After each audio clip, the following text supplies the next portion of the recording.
أعوذ بالله من الشيطان الرجيم بسم الله الرحمن الرحيم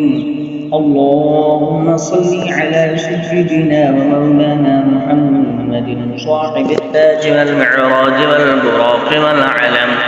دافع البلاء والوباء والقحة والمرض والألم اسمه مكتوب مرفوع مشفوع منقوش في اللوح والقلم سيد العرب والعجم جسمه مقدس معطر مطهر منور في البيت والحرم شمس الضحى بدر الدجى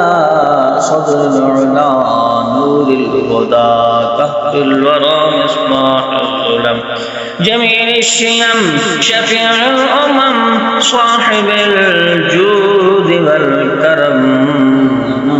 الله عاصمه وجبريل خادمه والبراق مركبه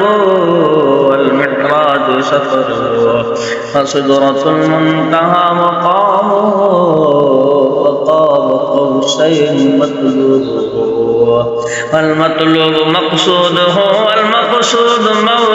موجوده سيد المرسلين خاتم النبيين شفيع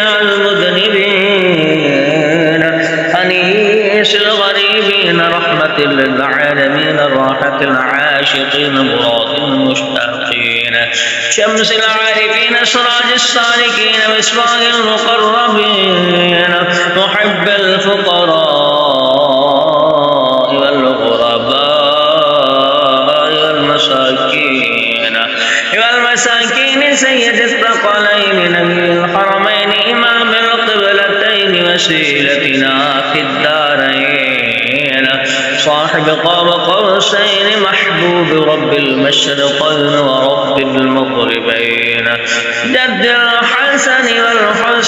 والحسين جد الحسن والحسين جد الحسن والحسين مولانا مولى الثقلين أبي القاسم محمد بن عبد الله نور بن نور الله يا أيها المشتاقون بنور جماله صلوا عليه وآله وأصحابه وسلموا تسليما